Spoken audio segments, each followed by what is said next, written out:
अस्सलाम वालेकुम, मेरा नाम है रबिशा इकबाल और आज हम लोग चैप्टर नंबर 9 ट्रांसपोर्ट का लेक्चर नंबर 4 स्टार्ट करने वाले हैं। और आज हमारा टॉपिक है ट्रांसपोर्ट इन ह्यूमंस।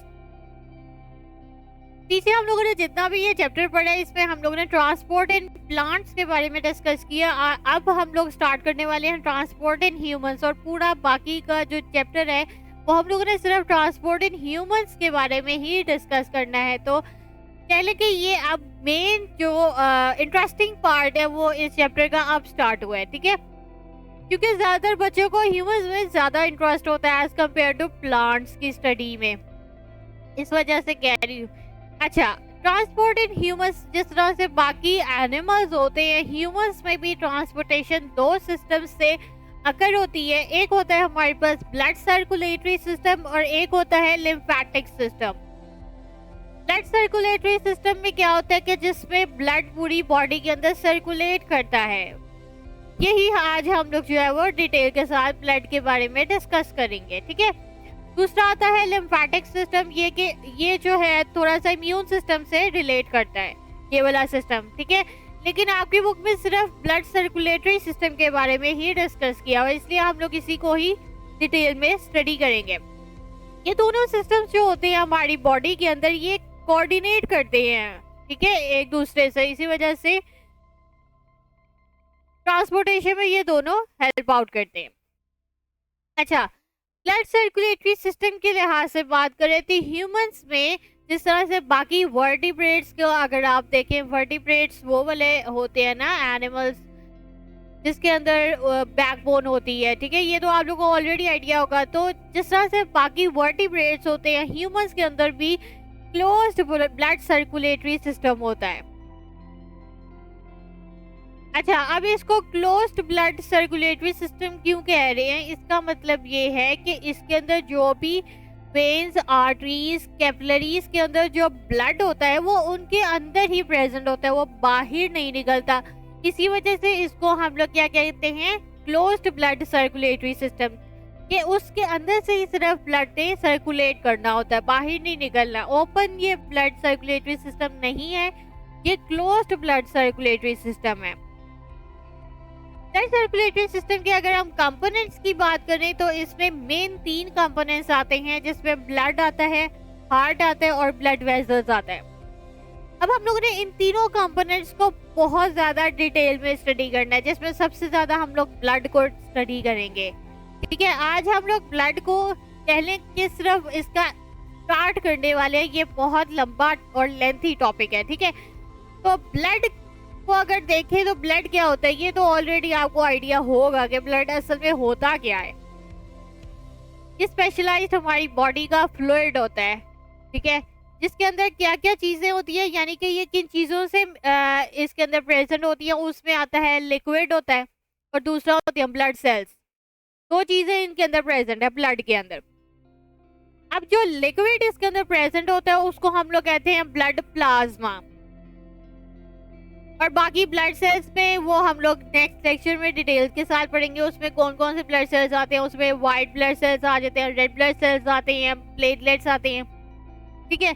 तो ब्लड के लिहाज से आज हम लोग सिर्फ ब्लड प्लाज्मा को ही डिटेल से स्टडी करेंगे। पहले हम लोग देख लें कि हमारी बॉडी में अगर वेट के लिहाज से देखें तो 1/12 पार्ट जो होता है हमारी बॉडी का वेट में ब्लड का होता है।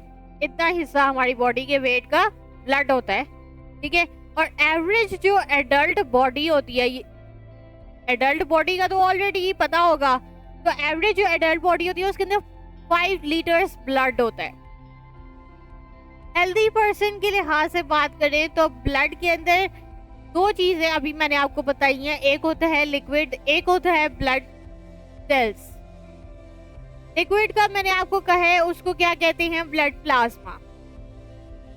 हेल्दी पर्सन में देखें तो ब्लड जो उसकी बॉडी के अंदर प्रेजेंट होता है ना, उसका जो वॉल्यूम होता है ब्लड के लिहाज से, उसमें 55% प्लाज्मा होता है और 45% बाकी के सेल या सेल लाइक बॉडीज आती हैं, जिसमें आरबीसीज हैं, डब्ल्यूबीसीज हैं, प्लेटलेट्स हैं। वो 45% मतलब ब्लड का जो वॉल्यूम होता है ना उसमें इतना प्रेजेंट होता है। ज्यादा अमाउंट किस चीज की है, ब्लड प्लाज्मा की है, 55%, ठीक है। ये सारे इंपॉर्टेंट एमसीक्यूज हैं।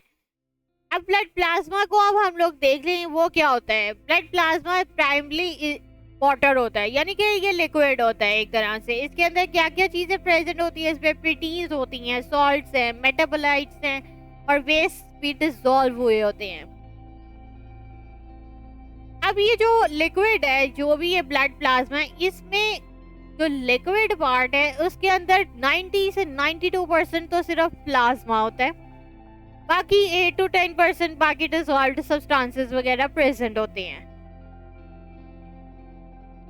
अब हम लोग, मैंने आपको ये बताया कि वाटर के अंदर क्या है, प्रोटीन्स प्रेजेंट हैं, सॉल्ट्स हैं, मेटाबोलाइट्स हैं और वेस्ट हैं।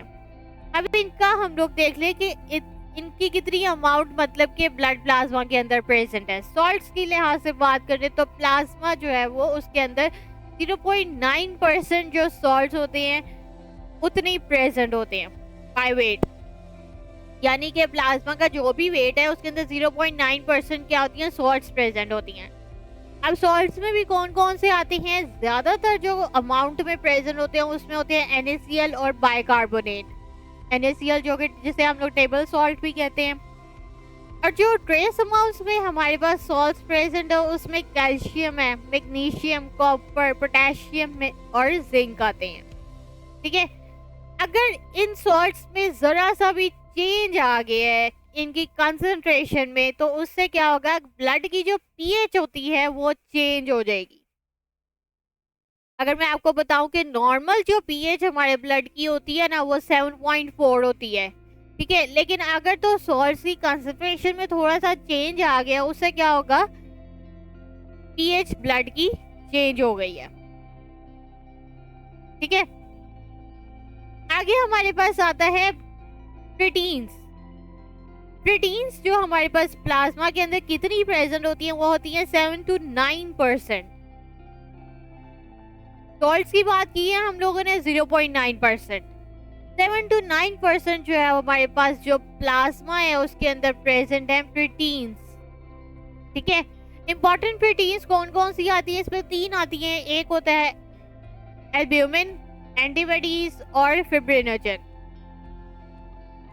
एल्ब्यूमिन ने क्या करना होता है, वो जो भी ब्लड के अंदर वाटर का बैलेंस होता है उसको इसने मेंटेन रखना है।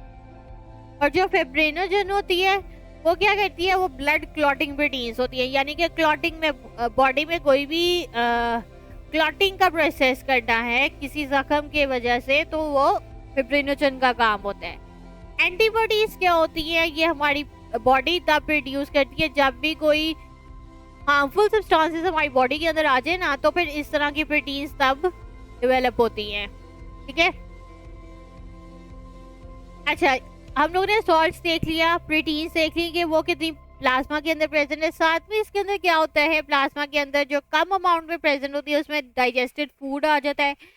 जो भी हम लोगों ने डाइजेशन में हमारा फूड एब्जॉर्ब हो रहा है वो प्रेजेंट होता है।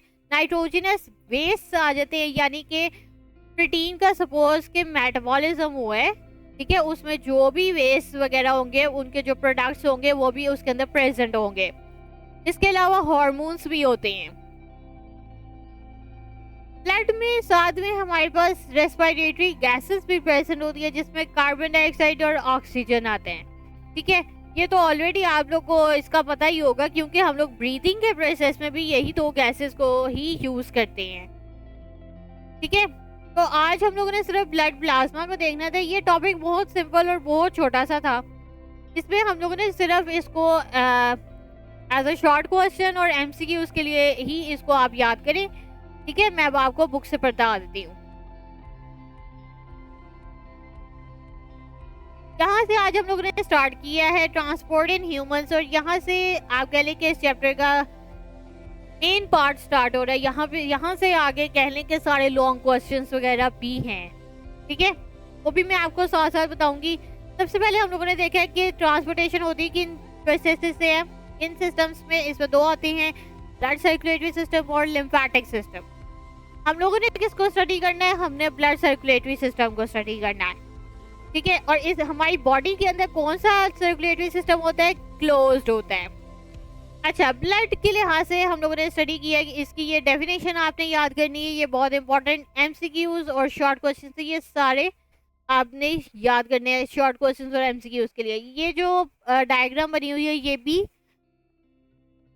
एक्सपेरिमेंट से रिलेटेड है।